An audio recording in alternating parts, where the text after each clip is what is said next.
Le rapport sur le développement durable 2023 place à nouveau le Bénin parmi les pays à fort engagement en faveur des ODD, classé 5e sur 114 pays à l'échelle mondiale, soulignant ainsi l'engagement et les efforts du gouvernement dans sa mise en œuvre de l'agenda 2030. L'analyse des performances sur les 6 transformations met en exergue les progrès et défis persistants pour atteindre les différentes cibles données. Parmi ces défis qui subsistent, et ce malgré les nombreux efforts du gouvernement, nous pouvons évoquer l'ODD 7 qui a pour but de garantir l'accès des populations à des services énergétiques fiables, durables et modernes à un coût abordable. Sur ce plateau, j'ai l'honneur de recevoir le directeur général adjoint de l'Agence béninoise d'électrification rurale et de maîtrise d'énergie ABERM, Monsieur Orou Fico Florent. Bonjour. Bonjour madame. Merci d'avoir accepté notre invitation. Je vous en prie. Alors, l'ABERM est un établissement public béninois sous tutelle du ministère de l'Énergie, dont la mission principale est de mettre en application la politique de l'État sur le plan de l'électrification rurale. Avec vous, donc, nous ferons le bilan à mi-parcours des activités de l'agence. Mais avant, quel aperçu avez-vous de l'ODD 7 et quelle est son importance pour le Bénin? Vous venez d'aborder l'ODD 7, qui est le 7e objectif de développement durable, qui parle de l'accès à des services énergétiques fiables et à des coûts très abordables. Alors, parlant de cet objectif, nous sommes en droit de dire que notre pays a fait d'énormes progrès. En ce sens que l'ABEM, dans sa mission d'électrification rurale et de maîtrise d'énergie, a pour rôle essentiel de faire en sorte que toutes les populations rurales, quelle que soit leur situation géographique, quelle que soit leur situation sociale, puissent accéder à l'énergie électrique. Et bien sûr, dans sa mission d'électrification rurale, l'ABEM le fait couplé avec ce qu'on a appelé les défis de l'efficacité énergétique. Cela signifie que aujourd'hui, pour arriver à remplir cette mission, nous avons, bien sûr avec l'appui du gouvernement, mis en œuvre un certain nombre de stratégies, si je peux les appeler ainsi. Et du point de vue stratégique, nous avons, pour le sous-secteur de l'énergie, ce qu'on peut appeler la stratégie nationale d'électrification. Et cette stratégie nationale d'électrification est soutenue par un plan national d'électrification. Alors, ces deux documents phares dictent pour tous les acteurs la conduite à suivre pour pouvoir atteindre les résultats escomptés. Alors, parlant toujours de cet objectif ODD 7, il est loisible de porter à l'attention de ceux-là qui nous suivent que nous faisons tout ce qui est électrification à travers plusieurs technologies. Est-ce que vous voyez? Il y a plusieurs manières d'électrifier les localités rurales. Quelles sont ces manières? Alors, la manière classique que tout le monde connaît, c'est le raccordement de ces localités-là au réseau conventionnel. On a l'habitude de dire électrifier ces localités par leur connexion au réseau centralisé de la SB2. C'est ce que vous voyez, la localité est là, on tire le réseau, et ce réseau-là est connecté à celui de la SB2. Mais à l'intérieur, on construit ce qu'on a appelé la base station. C'est pour ce qui est de la technologie classique. Il y a également la technologie du hors-réseau. Alors la technologie du hors-réseau signifie que la localité est située au-delà d'un rayon de 10 km. C'est les critères d'éligibilité que je suis en train d'aborder en même temps. Donc il faudrait que la localité soit située au-delà de 10 km du réseau moyenne tension. Il faut que la localité soit difficile d'accès. Je prends l'exemple des localités lacustres. C'est les localités, celles qui ne sont pas dans un rayon de 10 km au-delà de 10 km du réseau conventionnel, mais c'est les localités difficiles d'accès. On ne peut pas les électrifier par la connexion au réseau. Alors, qu'est-ce que nous déployons dans ces localités-là? C'est la technologie du hors-réseau.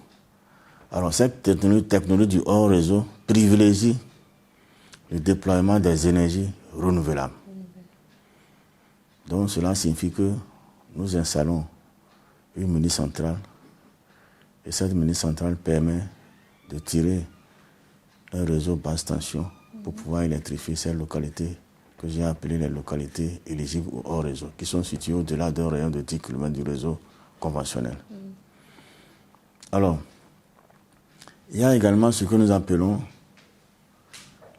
en termes d'efficacité énergétique, la promotion des énergies propres. Est-ce que vous voyez? Qu'est-ce que ça dit? En termes d'énergie propre, on peut citer entre autres la technologie des biodigesteurs. C'est une forme d'énergie renouvelable aussi. Les biodigesteurs. Alors, qui sont ceux-là qui peuvent bénéficier de la technologie des biodigesteurs? C'est tous les ménages, quels qu'ils soient. Il suffit que le ménage en fasse la demande. Et puis, on vient, on étudie la configuration de la maison. On fait part au ménage des intrants dont il aura besoin pour pouvoir bénéficier de cette technologie. Donc, c'est une technologie dont les premiers intrants, c'est les matières organiques, biodégradables. Ça s'appelle les matières agricoles, ça s'appelle les déchets solides ou ménagers, ça s'appelle les déchets agricoles, ça s'appelle les bouts de vache. Donc, cette technologie permet d'avoir de l'énergie propre, l'énergie pour éclairer le foyer et également de l'énergie pour la cuisson. Donc c'est ce qu'on a appelé la technologie du biodigesteur. Aujourd'hui au Bénin, nous avons déployé plus de 500 biodigesteurs. Et nous avons au programme d'en déployer encore 500 au titre de 2024. Et tenez-vous bien, au regard de l'importance de cette technologie, en termes de préservation de l'environnement, donc notre pays, le Bénin, est membre depuis plus de 3 ans de ce qu'on a appelé l'Alliance pour le biodigesteur en Afrique de l'Ouest et du Centre. Alors, quel impact ceci aura sur notre nation? Alors, en termes d'impact, il faut dire que du point de vue de la santé, vous n'êtes pas sans savoir qu'en Afrique, il y a 600 000 personnes qui meurent chaque année du fait de la fumée issue du bois énergie. Et à plus de 80%, c'est le bois énergie que nous utilisons pour la cuisson. Donc la fumée issue de cette combustion-là rend malade. Et nous en sommes arrivés à décompter au moins 600 000 personnes qui en meurent, qui en souffrent chaque année. Alors avec cette technologie de biodigesteur, il n'y a pas de fumée. Avec cette technologie de biodigesteur, la santé est préservée. Avec cette technologie de biodigesteur, on peut faire une agriculture durable. Alors, pourriez-vous nous présenter brièvement déjà les principaux projets et initiatives de l'ABERM au profit de la population béninoise? Alors, en termes de projets, il y en a de plusieurs types. Et pour aborder ce qui concerne l'objectif ODD, aujourd'hui, nous sommes en train de déployer, grâce à l'appui du gouvernement de notre pays et celui de l'Inde, un projet d'électrification de 700 infrastructures socio-communautaires. Alors, ce projet-là va permettre de déployer les kits solaires dans les centres socio-communautaires, à savoir les centres de santé, à savoir les commissariats de police, à savoir les écoles, à savoir les centres de loisirs. Et on aura également déployé au moins 700 chauffe-eau solaires dans les différents centres de santé des localités bénéficiaires. C'est une façon pour nous, à l'ABEM ici, de contribuer à l'amélioration des conditions de vie des populations. D'une manière ou d'une autre. D'une manière ou d'une autre. Vous savez, quand nos mamans vont à l'hôpital pour accoucher, elles ont besoin de l'eau chaude pour les premiers soins, pour les premières toilettes. Et la plupart du temps, c'est le bois énergie qu'elles utilisent pour pouvoir chauffer cette eau-là. Alors, avec les chauffe-eau que nous installons, plus besoin de bois. Vous allez directement vous recueillir l'eau chaude. Alors, nous avons combien de villages aujourd'hui qui ont accès à l'énergie propre avec les projets qui ont été mis en place par la BERM? Alors, aujourd'hui au Bénin, bien sûr, avec le programme MCA Bénin 2 qui vient de s'achever, nous sommes en train d'installer les mini-centrales solaires dans 80 localités rurales. Les localités, comme je l'ai dit tantôt, éligibles hors réseau. Mais avant le programme MCA Bénin 2, notre pays avait déjà déployé dans un certain nombre de localités 66 mini-réseaux. Est-ce que vous voyez? Donc ces 66 mini-réseaux-là ont été confiés à des promoteurs privés. Alors pourquoi les promoteurs privés? Parce que aujourd'hui nous disposons d'une réglementation de l'électrification hors réseau, d'une politique de l'électrification hors réseau, d'un schéma directeur de l'électrification hors réseau. Et mieux, il y a le décret portant sur l'électrification hors réseau qui vient encadrer l'intervention des promoteurs privés dans ce sous-secteur-là. On peut faire des affaires avec l'électrification. Le promoteur privé peut investir. C'est un secteur porteur d'affaires. C'est un secteur d'opportunités. C'est un secteur porteur d'emploi, de profit. Donc aujourd'hui, il y a des promoteurs privés qui sont déployés dans ces localités-là, qui ont installé ces mini-réseaux, ces mini-centrales, pour produire et vendre de l'énergie aux populations. Vous voyez, ces populations, du fait qu'elles soient dans des zones difficiles d'accès, il n'était pas possible de déployer le réseau connecté de la SVE à l'horizon 2030. Donc la solution tout de suite qui s'offre à nous pour pouvoir accompagner le développement de ces localités-là, c'est la technologie du haut réseau. Et Dieu merci, il y a des promoteurs qui sont engagés, qui sont en train de déployer le réseau. Il y a plusieurs zones rurales aujourd'hui qui sont sans électrification. Oui, il y a plusieurs zones rurales qui sont sans électrification. Vous imaginez, au Bénin, nous avons un peu plus de 5000 unités administratives. C'est des localités rurales, on en compte. Et chaque jour que Dieu fait, des gens s'installent. Soit à la recherche de terre, ils s'installent 1 an, 2 ans. 3 ans après, on constate que c'est un village qui est en train d'être créé. Qu'est-ce qu'il faut faire? Il faut pouvoir créer le sentiment d'appartenance nationale à une même nation. Il faut pouvoir leur apporter le minimum. Le minimum qu'on puisse leur apporter, c'est de l'énergie électrique. Alors, quelles sont déjà les actions de la BERM dans ce sens-là, surtout les hôpitaux qui sont sans électrification? Alors, je l'avais dit tantôt, grâce aux interventions du projet 750 infrastructures socio-communautaires, nous sommes en train de déployer des kits solaires dans tous les centres de santé de notre pays. Et mieux, le déploiement de ces kits solaires-là se fait avec la mise à disposition de ces centres de santé des chauffe-eau solaires, je l'avais dit tantôt. Oui. C'est une façon d'accompagner et ceux-là qui travaillent, de les accompagner à prodiguer les soins de santé de bonne qualité. Parce que tant qu'il y a la lumière, ça veut dire que la sage-femme peut travailler dans de très bonnes conditions. Tant qu'il y a les réfrigérateurs solaires, les produits pharmaceutiques peuvent être mieux conservés. Nous fournissons également, au niveau de ces centres-là, des réfrigérateurs solaires. Parce qu'il y a des produits qui ne peuvent pas rester 24 heures sans être dans un endroit frais. Donc une manière à nous d'accompagner également le développement des soins de qualité dans nos différents centres de santé. Alors le projet d'électrification rurale Pérou, pour lequel vous êtes le maître d'ouvrage, vise à fournir donc de l'énergie électrique à 209 localités du Bénin d'ici décembre 2023. Où en êtes-vous? Nous avons 2 composantes. Il y a une composante connexion des localités rurales au réseau. il y a une deuxième composante, densification. Vous voyez.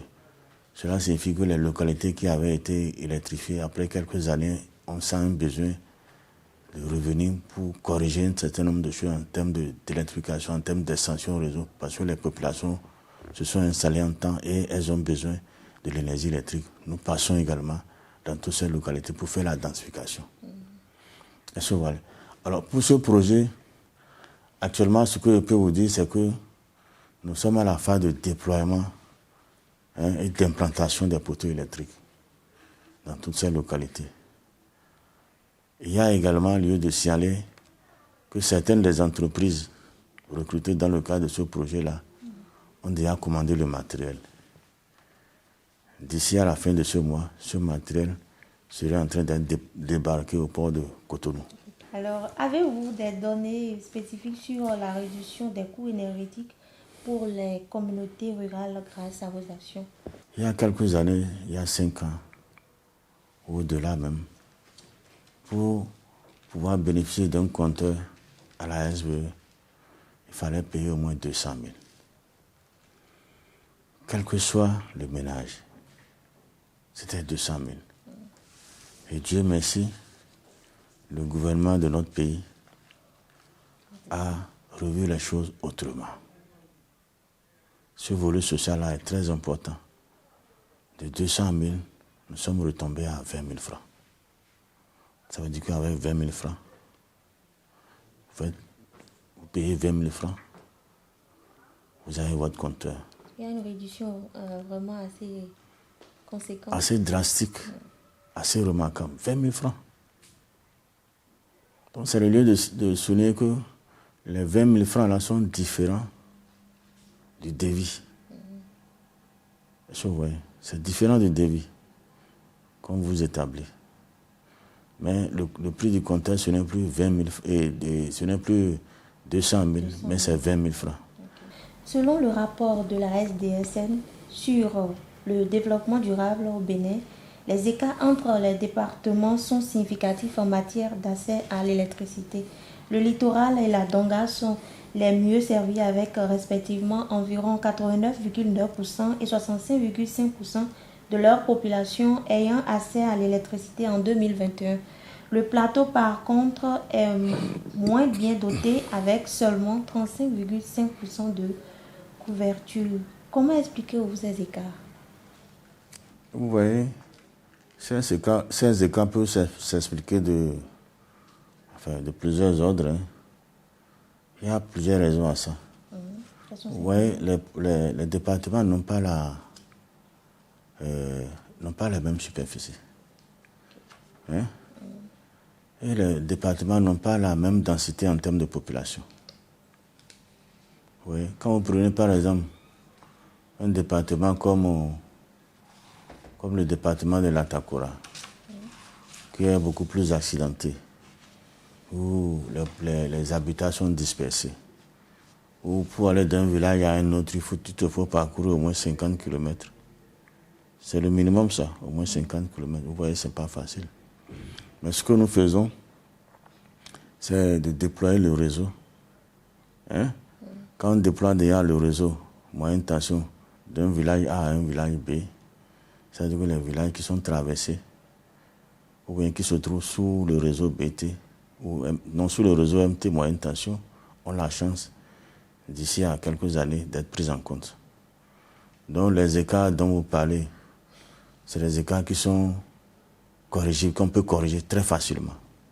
Et d'ailleurs, je l'avais dit tantôt, avec la kyrielle de projets dont nous bénéficions aujourd'hui avec l'appui du gouvernement, ces écarts-là seront conjugués au passé. Vous voyez, on a le projet BAD, au Pérou dont vous venez de parler, qui prend en compte 209 localités. On a le projet P2AE, financé conjointement par la Banque mondiale et notre pays, qui prend en compte 1300 localités au moins. 1300 localités, madame. Vous voyez? C'est considérable. C'était du jamais vu. On a également le projet BIDC3, qui prend en compte 100 localités rurales. Vous voyez? Or, avant de déployer le réseau dans une localité, il faut pouvoir le transporter. Donc on doit construire plutôt des lignes moyenne tension pour pouvoir relier les localités. Vous voyez, avant de pouvoir construire la basse tension qui permet de desservir les quartiers et les ménages. Alors la collaboration avec le secteur privé, comment ça se passe entre la BRM et... Vous voyez, nous sommes dans une démarche de faire. Alors, c'est les entreprises privées, c'est le secteur privé qui est recruté ou qui postule aux différents marchés, etc. Et c'est le secteur privé qui nous permet de déployer le réseau dans toutes les localités qui sont prévues par nos projets. Donc la collaboration entre le secteur privé et la BEM est de fait. Nous sommes dans une démarche de faire. On ne fait pas directement, mais on fait recours à ceux-là qui ont l'expertise, à ceux-là qui ont le savoir-faire. Donc on fait recours au secteur privé. Et je l'avais dit tantôt, dans le cadre du hors-réseau, on fait recours exclusivement au secteur privé. Le promoteur privé vient avec son argent. Il investit. Il a besoin d'un cadre réglementaire sécurisé. Et ce cadre réglementaire sécurisé existe aujourd'hui. Il peut investir sans crainte. Il peut investir sans se soucier de quoi que ce soit. L'ABEM, l'État est là pour les accompagner. L'ABEM, en tant qu'autorité concédante, est là pour les accompagner. Et en termes d'accompagnement, il y a une subvention que nous apportons aux promoteurs privés pour permettre de réduire le coût de kilowattheure, pour permettre aux populations d'accéder à cette énergie-là à un coût réduit. Vous voyez, le privé qui vient ne fait pas pour une philanthropie, il vient pour faire du profit. Il n'y a pas de privé qui soit une mère Teresa. Donc c'est pour vous dire que, au-delà de tout, il y a des efforts qui sont faits, il y a l'accompagnement de l'État, il y a des subventions qui sont là pour accompagner le secteur privé. Alors, quels sont déjà les défis auxquels vous êtes confrontés, la BERM? Alors, en termes de défis, il y a le défi de la mobilisation du financement. Vous voyez, le sous-secteur, c'est un sous-secteur qui est porteur de beaucoup de défis en termes d'électrification. Donc, il faut mobiliser le financement, d'où qu'il vienne et d'où qu'il soit. On a besoin de l'appui de l'État. Donc, le premier défi, c'est la mobilisation du financement. Le deuxième défi, c'est de créer un cadre de partenariat entre la BEM, les banques et le secteur privé. Parce qu'aujourd'hui, les banques, il y en a très peu qui accompagnent le secteur privé dans le sous-secteur de l'électrification rurale ou du hors-réseau. Une dernière question. Quelles sont déjà les perspectives en cours et les projets en vue? En termes de défis ou de perspectives, nous sommes en train de tout faire pour que toutes les écoles qui bénéficient des cantines scolaires, du programme cantine scolaire dans notre pays, puissent disposer des foyers améliorés. Actuellement, nous sommes en train de déployer un peu plus de 1200 dans les écoles à cantine. Et pour l'année 2024, nous avons prévu de déployer encore 1000 dans les écoles à cantine. Un dernier message à l'endroit de la population béninoise. Alors, un dernier message à l'endroit de la population béninoise, c'est de faire confiance. De faire confiance à tout ce que la BEM est en train de faire. De faire confiance aux efforts du gouvernement en termes de promotion des énergies renouvelables. Et le gouvernement le fait avec l'accompagnement d'un certain nombre de partenaires. Je veux saluer ici la GIZ, je veux saluer la SNV, je veux saluer également l'AFD, je veux saluer aussi le secteur privé. C'est un maillon très important en matière de défis à relever dans le sous-secteur. Donc c'est le lieu ici de féliciter le gouvernement pour tout ce qu'il fait en termes d'accompagnement, en termes de contribution financière, pour que, des ouvertures de l'eau de D7. Oui, madame, dans le programme d'action du gouvernement, il il est prévu de faire un mix énergétique, que les énergies renouvelables occupent au moins 10% de notre plateforme ou de notre source d'énergie, de nos sources de production. Au moins 10%. Alors le message est certainement passé. Merci beaucoup, et bien, madame. voilà, nous sommes à la fin de cet entretien qui nous a donc permis d'avoir un aperçu sur les perspectives et défis de l'Agence béninoise d'électrification rurale et de maîtrise d'énergie à Berne dans l'accès à l'énergie propre et d'un coût abordable. J'étais donc avec le directeur général adjoint de l'agence, M. Oru Fico Florent, que je remercie d'avoir été sur ce plateau. Merci beaucoup, madame, et plein succès à votre entreprise. Merci bien. Merci à vous et prenez le prochain rendez-vous.